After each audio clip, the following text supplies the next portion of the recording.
Well, I am super excited today to have with us on the webinar series, Succeed Like Zebra series, Jhonson Napoleon, a good friend. I've known him for many years. As a matter of fact, a quick backstory. My father was in the insurance industry for a long, long time. And his father, his late father, was a realtor, a real estate investor, and they did business together. They were good friends. And this is how I met Jhonson. He came by my father's office, and I think one time, and then we just continued doing business over the years. And I've learned a lot from him, and we've been able to connect on different projects in the past. So I'm really excited to see him on the webinar today. I'm excited to see all of the success that he's had.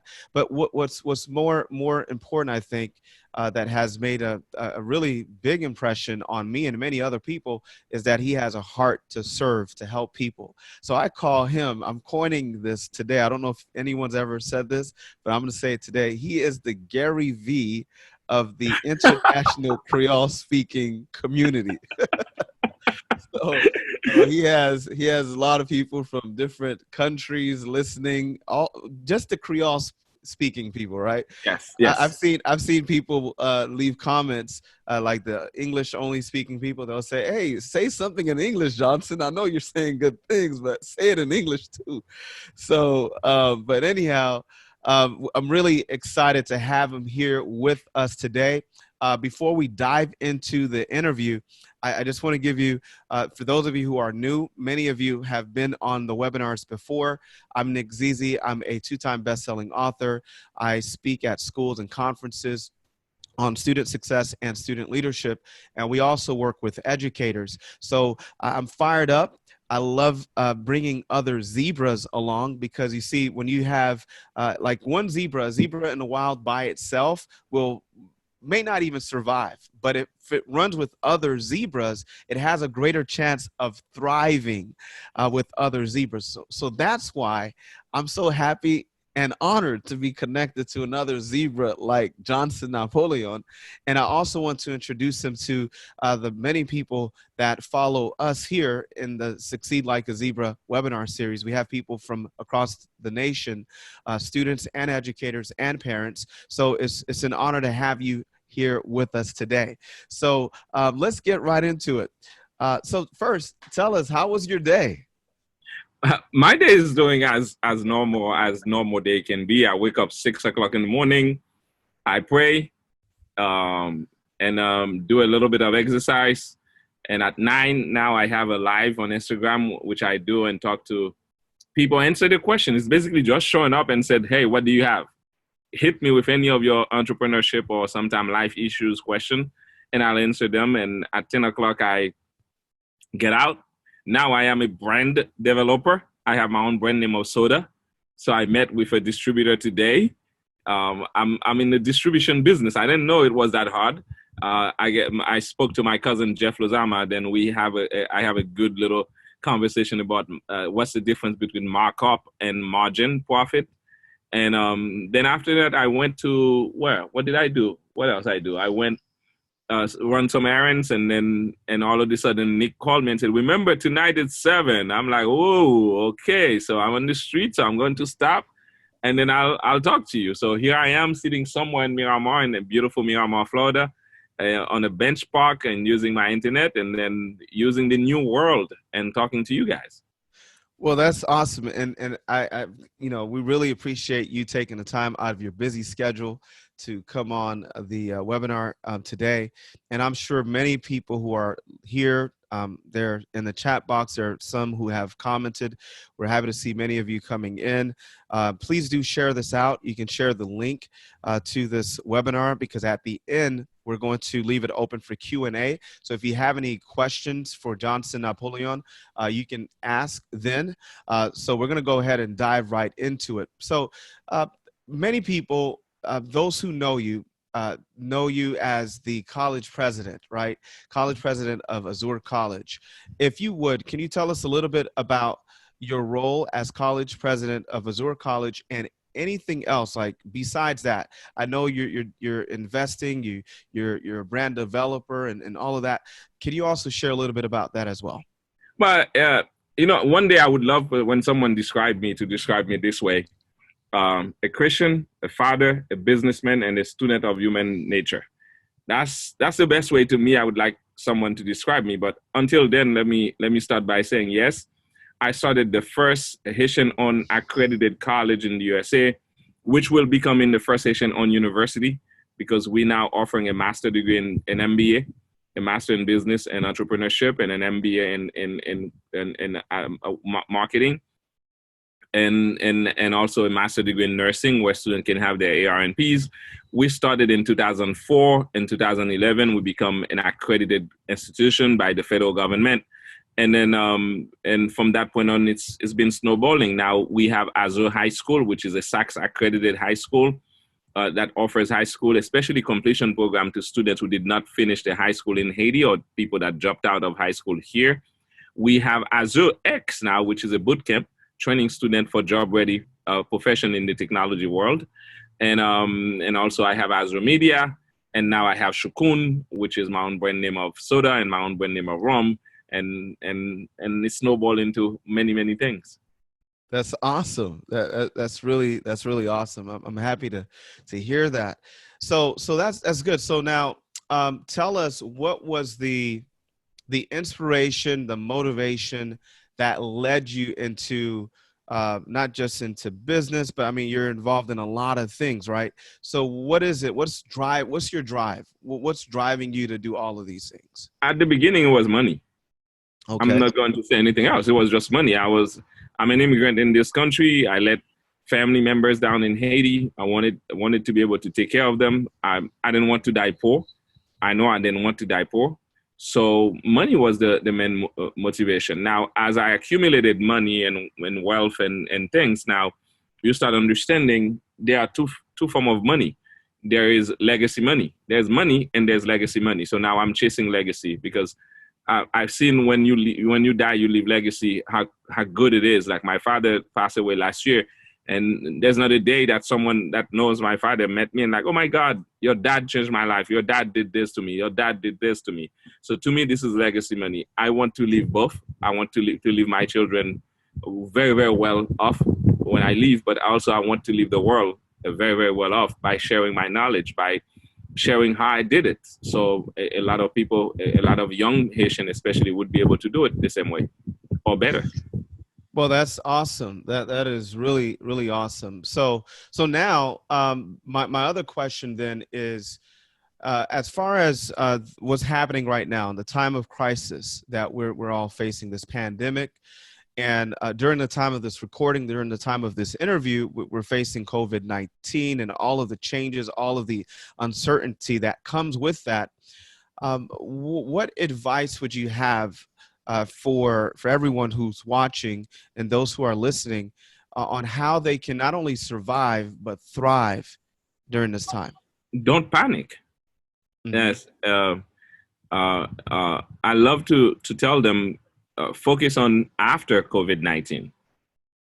Right now, you need to focus. You need to have your mask on. You need to be able to wash your hand. You need to stay at home. Do the things that normally people wouldn't do. But also don't panic. That's the key to it, is know that there's a better day coming. Mm-hmm. One thing I when I used to grow up, when I was growing up, I hated the Bible because my mom basically raised me with the Bible.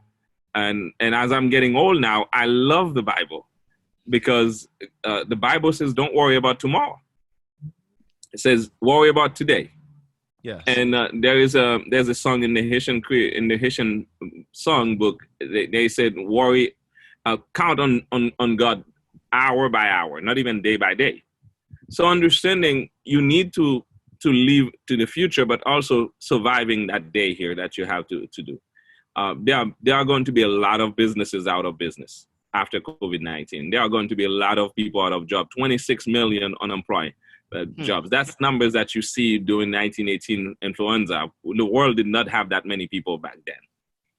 There is going to be a lot of political ramification on this thing, but those things are not going to touch you as far as we know. Mm-hmm. What I know for sure, I know there's going to be a digital economy. I know for sure someone with a degree or something now in digital marketing is going to be very, very handy. Someone right now with a good knowledge in database, and good knowledge on big data, a good knowledge of web and graphic design, going to be very, very good. Someone that a truck driver, since the world is going to be digital, commerce is going to be more digital. You're going to have at least 2 or 3 more companies that is trying to compete or becoming bigger than Amazon. So therefore, having a good logistic degree going to be very good. Having a good trucking company going to be very, very good. So I think it's important to focus. Like, most importantly, online school. I saw someone today said she wished she could give her kid's teacher her entire paycheck so they can take them away from them. I'm like, okay, now teachers going to get the respect that we all wanted to see they earn, so gratefully earn over the years. So at the end of it, I think it's necessary that we focus beyond COVID-19, but most importantly, don't panic.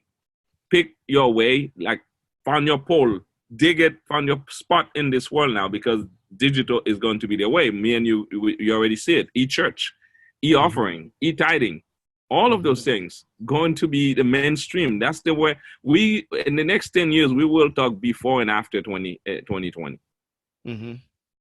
Well, that's awesome. So you touched on some of the other questions, other points that I wanted to ask you about. Like, for example, for students who are in school now, you have those who are still in high school.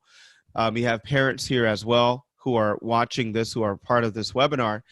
And what advice would you have for someone right now? Like, if you're a student who's in high school, or perhaps you're in college still, or if you're a parent of a student who's in high school, what advice would you have for the type of majors they should consider going into or pursuing post COVID-19?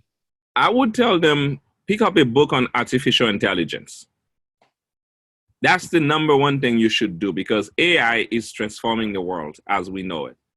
And the people that are going to suffer the most are the middle class, middle profession, what we call white collar jobs. Like, the need for an accountant is going to be less and less and less and less and less, because as companies like Salesforce start taking a great position in accounting position, or Zoho.com taking great stride in accounting, you're going to find a need for a specialized bookkeeper or specialized accountant to be less and less. A need for a lawyer, it's going to be more specialized, because when you take a company like LegalZoom, you can go ahead and file your own company. You can go ahead and file your own wills. You can go ahead and do a lot of things doing those in this. As long as most of those tasks that are repetitives, that people used to repeat over and over by high-level professional, like stock trader, your job is going to be less and less in demand. Someone writing for a newspaper now, you have now AI that already out there that can put together an article that you cannot distinguish between human writing and their writing.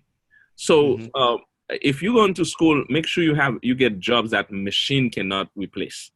Most importantly, there are jobs like nursing, CNA or an HHA is going to be very, very much in vogue. Now, we were talking about truck drivers, but now you already have self-driving trucks. Uber is already having Uber trucking, but you have a company like Tesla that come in with trucking that can drive themselves. So look for jobs that human are very, very hard to replace. Also look for ways to fix those machines that are going to replace human.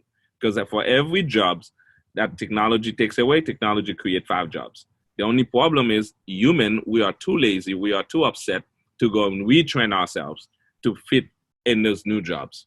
So I would tell the kids, pick up a great book, pick up any book on artificial intelligence. One of the books that I would suggest is called Human 3.0. I just finished that book, Human 3.0. It's an amazing book if you want to see where AI, artificial intelligence, is leading you and what you need to study. There's another one that I'm suggesting also. I'm reading now. It's a 27 hours book. I'm hearing, but I'm almost done with it. It's The Age of Surveillance Capitalism. If you want to see what a degree in big data, what a degree in data analytics, what a degree in social media marketing can lead you to, I would suggest that you pick up a copy of that book, The Age of Surveillance Capitalism. Great book, Great read, great opportunity for you to see in the coming digital world. That's awesome. So the two books again, you said Human 3.0 No, and it's be not human. I'm going to give it to you. Give me a second. okay, sure, Yeah, sure. yeah, And you also mentioned the age of surveillance capitalism. yeah. It's Life 2.0. Oh, you said Life 3.0? Yeah, Life 2.0, not Human 2.0. Life 2.0. LIVE? Yes, Life. No, Okay. Life. Oh, LIFE. oh, Life 3.0. Okay, cool. And the other one is actually Life 2.0 is by Max Tegmark. Mm-hmm. And The Age of Surveillance Capitalism is by Shoshana Zuboff. Okay. Yes. All right, that's great. That's great. I have a few folks here watching us on Facebook. I want to just remind you guys, click on the link on the page above so that you can come in the room in the webinar so that you can ask Jhonson Napoleon some questions. So far right now, I mean, it's loaded and we don't have much time left. So you want to get in right now. So click on the link on the page. I'll continue to stream on Facebook for just a few more minutes.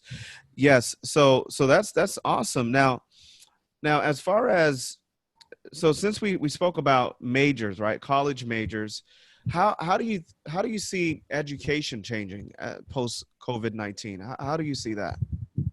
Online education is going to be huge. Okay. Get ready for some more online school. A degree will not be as valuable as it used to be in the 1970s. And you're going to see more people willing to do career change. Being an accountant or being a lawyer, you're going to maybe see an accountant who used to be respected in their job become a truck driver. Mm-hmm. Because that's where we're going to take school education. As myself personally, we're supposed to see it. Is that it's more to get a job, more to make money. Of course, degrees like liberal art will still be active because you need those people. Degrees like medical school is going to be still more active, but you're going currently right now not most, but almost every mechanical people that are fixing cars, especially electrical cars, are not dirty anymore. They are more like a technologist than a mechanical guy. Mm-hmm. So it's the same thing you're going to see with medical field. Telemedicine is going to be big. So someone may not be able to work in a hospital as a doctor, but if you establish the links, if you are one of those people that can establish those links, or that can operate one of those robotics arms that are doing the surgery, and the doctor set up the rules and the parameters, then you're going to be able to make a good living. So having a degree may not be as good as it is compared to, especially like, for example, you see a bunch of people transitioning from a bachelor degree to spending 16 weeks in a boot camp, becoming a back-end developer or front-end back-end developer and making $100,000, whereas they spend 10 years with a degree and 200,000 student loan, they were still making $40,000 a year. So those are the things that you're going to start seeing people questioning society about the value of a degree. Wow. Now, from an educator standpoint, what do you see? Like, how should educators adjust with this new normal? Value yourself. Mm-hmm. For example, I was watching my kids doing PE at home with the teacher on a Zoom conference.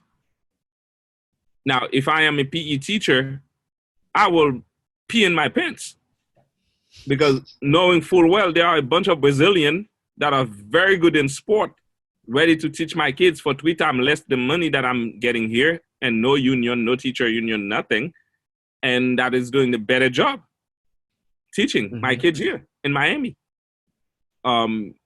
Understanding also as a teacher, you should be able to value yourself way more than what the society is giving you. By that I mean, make yourself available online. If the kids is attending school online, then they may need tutoring online. Especially now, if you are one of those teachers that take care of special needs teacher. Mm-hmm. Like, a parents will pay you top dollar now, as long as you don't have COVID-19, to come in their house to help them. because we need that expertise. So it is very, very, very much important that you look at this. And as a teacher, also technology, you need to tune yourself toward technology, and you need to see what's going on. Like, for example, at Azure College now, you bet I'm going to add a respiratory therapy program, because when you have almost 600,000 people with COVID-19, and at least 5% of those people admitted in the hospital and were put in a ventilator, those people's lung has problem, and those people are going to have a lifetime of issues. And guys like you who sells insurance, you know it's going to be an insurance issue, but also it's going to be an issue. Those vent machines that the government ordered, they're not going to run themselves by themselves. They're going to vet professionals to run them. So as a school, I'm going to add those programs. So teachers, school administrators needs to start looking at those opportunities that are out there. Well, that's awesome. That is awesome. I'm reading some of the comments here in the chat. We have a few comments here. By the way, if you have any questions as we're going through this, you can click below where it says Q&A, and you can type in your questions. We're almost there. We're going to get to that part pretty soon. So if you have any questions for Jhonson Napoleon about what we've covered here or anything else, feel free to leave a comment, or actually a question, in the Q&A section there, where it's on the bottom. But now, if you want to just let us know where you're watching from, please type in the chat where you're watching from. I'm going to pause right here, give everybody a big shout out. I see 3 people raise their hands. I see Jean, Carl, Widleen have their hands up. That's great. So if you're raising your hand just to say hi, that's good. We're happy to see you. Johnny, if you have from Boston. Oh, from Boston. Yeah, Johnny Simon, good to see you. New York is here. Junior Lewis. Yeah. All right. Awesome. That's good. Jean-Baptiste Pierre. Okay. Yeah. Columbus, Ohio. Yeah. Is it Ismael? Ismael Altima. Okay. Stevenson Lewis from Miami. Johnny Simon. Great.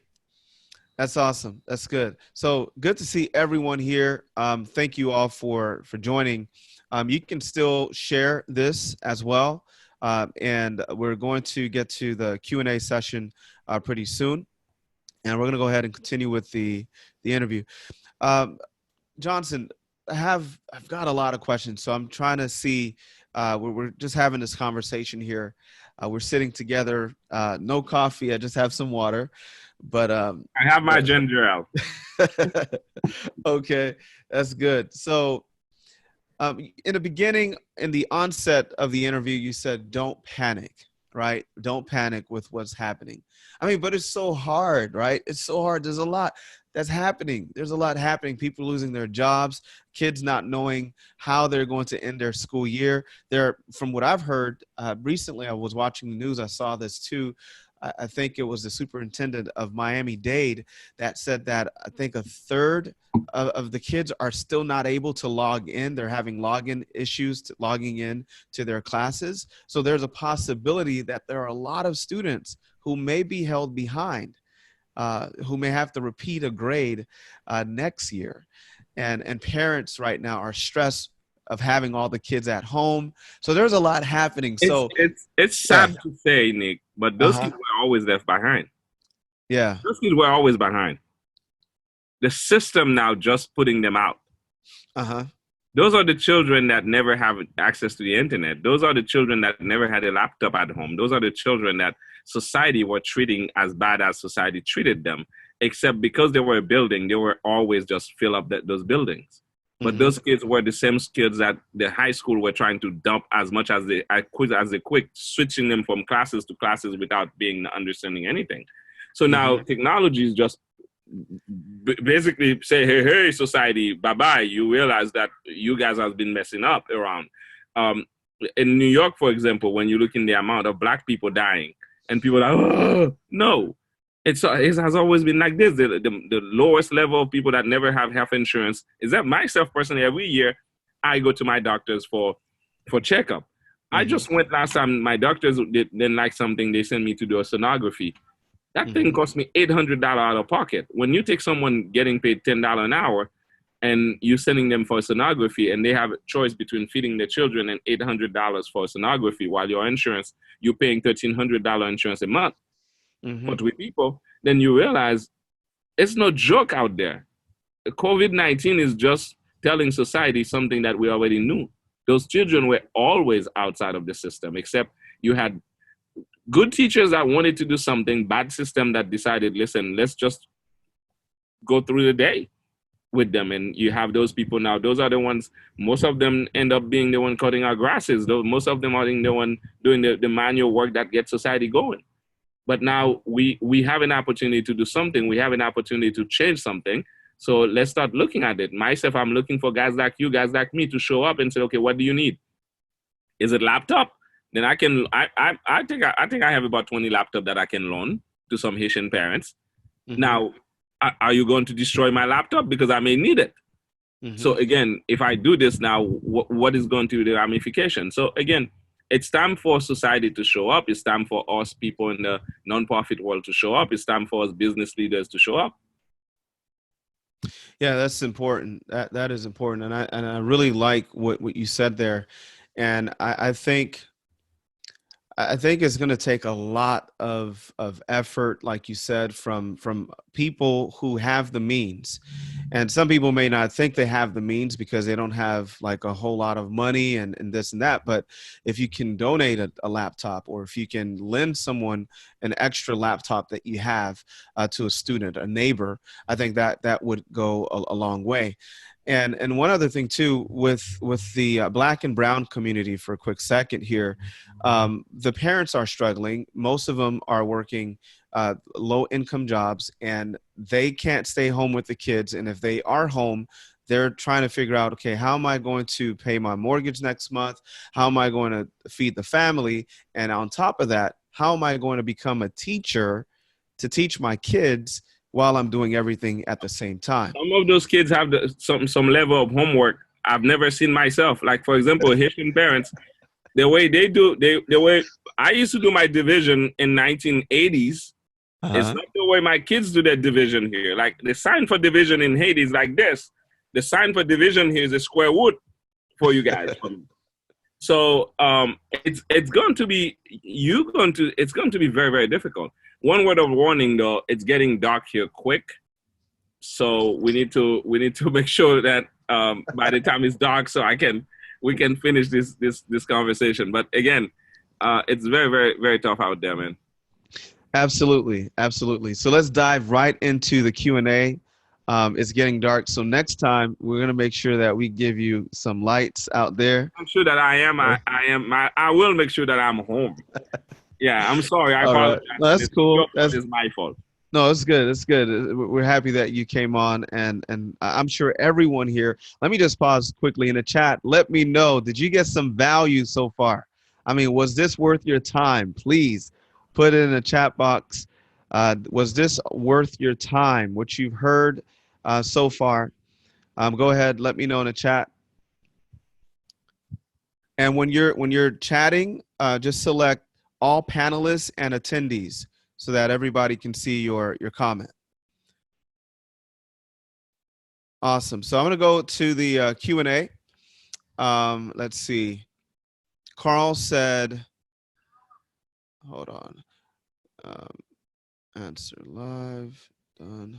Okay. Carl said, hi, I'm watching from New York. How does nursing class online works? So how does the nursing class online work?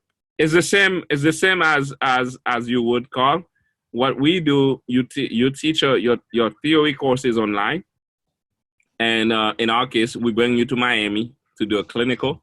As a matter of fact, we're working with a school with a company now in Brooklyn that would do the lab for you, and then you would have to come to Miami to complete your clinicals.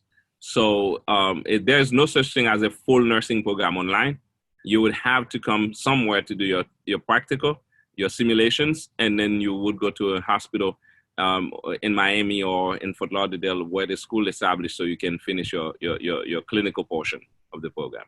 but the theory portion, yes, can be completed, and some of the lab questions some portion can be completed online, because you have companies like Near Perfect now that allows you to practice on some mannequin, some what they call them avatar online. Okay, great. Next question is from Brenda. Brenda said, Mr. Napoleon, I believe sonography and X-ray will be making a big move post-COVID-19. What's your thoughts?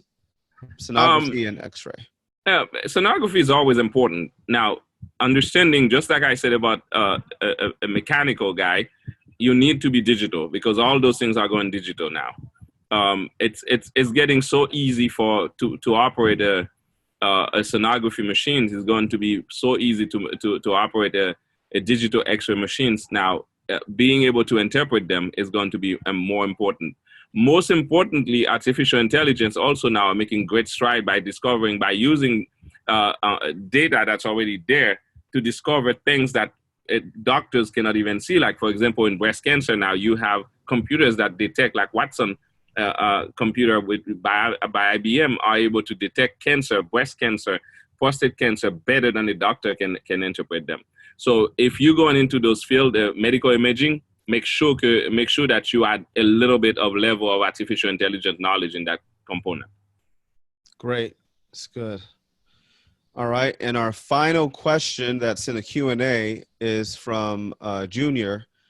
And it is, hi, Jhonson. Do you think, do you see mental health, especially social worker, post-COVID-19? Yeah, I've seen it. I've seen it coming. However, it's something that on and off. After 9/11, people needed this kind of help here. After Parkland, you have those help. The issue is going to be still society, the way society looked at mental health. Like, for example, if you looked at the white Americans, most of them understand mental health is a condition, is a disease that needs to be treated. That's why you would be traveling, you see people with dogs, with animals that therapeutic animals. That's why you see website popping up, like I see Michael Phelps promoting a website application for people to seek for help with professional mental health expert. As far as the Haitian community or the Black community, we still think it's a stigma. We still think it's something voodoo. We still think it's not a disease. It's a disease of the weak. We need to start looking more. We need to speak more about those things. So we need to, people that had mental health issues that cured or that are able to overcome it, needs to be able to show up and say, listen, I think we need a gay movement for mental health. Like in the 1980s, being gay in the United States was like a crime. But when Anderson Cooper shows up, when Tim Cook shows up from Apple Computer and said, hey, I'm gay, I'm married to a man, then we all as society start looking at them and say, but I don't see any big difference between them and us. So then we start approving gay marriage, and then you see now gay marriage become a reality in United States. So I think we need a movement like this for mental health, a bunch of us to show up and said, listen, I have a mental health issues. I used to be depressed. I was depressed. I am depressed now, but I'm dealing with it. So then for people, especially Black people, to see, listen, if this person can have mental health issues, then I can have it. Tell you the truth, I can tell you, an entrepreneur, you cannot be an entrepreneur if you're not mentally ill. Because there are certain decisions you're making. It's just like you just deranged mentally to make those kind of decisions, except you're a functional mental person. So I'm all for it. I'm all for talking about it. I'm all for supporting it. I think at the end of my life myself, that's one of the causes that I want to espouse, helping mental health among Black people, especially in Haiti, because when you see someone mentally ill, last time I did a little video about it, I said, listen, when you're mentally ill, it's just like you have a chemical imbalance. Just like me, I have high blood pressure. It's a chemical imbalance in my blood. So therefore, doctor give me medicine, amlodipine, I'm good. So it's the same thing we need to understand, and we need to speak up. Yes. It's a very important topic, especially in the Black community. And we're going to have to do this again. I know our time is up. I see Kitia Jean Baptiste, or Kitia Pierre, said today's her birthday. This is a valuable, Happy birthday, Kitia. unexpected Happy gift. birthday. Happy birthday. All right. Awesome. This has been great. I really enjoyed it. And I'm sure everyone who joined us here today have also received value.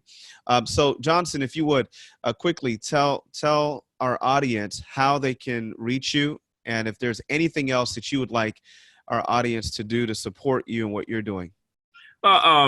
Nursing is going to be big, especially now people see the value of being a nurse. I think teacher is going to get paid more. Katya said AI, artificial intelligence, is the best takeaway for her. Thank you. Awesome. Nursing is going to be very, very super big. And at Azure College, we offer an associate degree, a bachelor, and a master degree in nursing. One of the things that's going to be very, very critical is being able to navigate the new job market without even a high school diploma. Me and you know, a lot of people in this community went to high school, did not finish. A bunch of us came to the United States, did not finish philo or Reto in Haiti. And it become a shame. It's become a shameful issue to talk about. Imagine you have a 50-year-old man come into this country, become very successful, and then yet they cannot even talk about their children that I don't have a high school diploma. I have a student who signed up last time and said, Mr. Napoleon, one thing I want you to do for me when I graduate, please don't say don't name my name. I'm like, why? Because my husband don't even know that I don't have a high school diploma. And they were high school sweetheart. They walk in the same graduation, except she has a certificate of completion. The husband have a high school diploma. And then she said, listen, I want to finish this for me because it's been a problem. Azure High School also, we have that solution. So we can help them earn their high school diploma in 3 months using the credit they have. So again, I'm all about solving problems. I'm all about helping the community growing. So if you have any questions, go on my Facebook at Jhonson page, shoot me questions. Every morning I'm on Instagram answering questions. They're not high quality question like this. As a matter of fact, I enjoyed this. This little spot here just put my brain at work. Usually you get questions that you're like, okay, please hit me harder. But now this one here today, I'm like, please let me go, God. Oh, this has been great. I love this. This is awesome. Yeah. Wow. But thank you so much. Again, you said your Facebook page. Repeat the name of your page again. Jhonson page. Jhonson, Jhonson page. And then that's where you found me. Awesome. As well as Instagram. What's yours? Instagram is at Jhonson Napoleon. At Jhonson Napoleon. And the way you spell Jhonson is Jhonson? Jhonson, yeah. Okay, awesome. Stay away. Great. So guys, please do support Jhonson Napoleon with what he's doing. And if you know anyone so Jhonson, if someone is in another state, can they still reach out to you as well if they're interested in the nursing program? The high school diploma is everywhere. It's online anytime. The nursing program, most of the portion of it is online, and we help you finish your nursing education. Okay, that's awesome. Well, thank you again for coming on, Jhonson. I really appreciate you. I believe everyone who joined us and everyone who's going to watch the recording. This will also be on the podcast that's coming out as well. So for those of you who are listening live, if you want to listen to the recording, it's going to be on the podcast that's coming out in about a week or so from the date of this recording. So thank you again. I'm excited. And for those of you who may want to continue with the webinar series next week, we have Dr. Steve Gallen, who is the one of the board members for Dade County Public Schools. He's going to be coming on the webinar next week. So we're really excited about everyone. Thank you again, Jhonson, who is a zebra. I am. Yeah, he's a zebra. So you could also check out my website, which is unleashyourzebra.com for more information. We have a book as well. You'll see all of that information there. So thank you. God bless you and have a good night.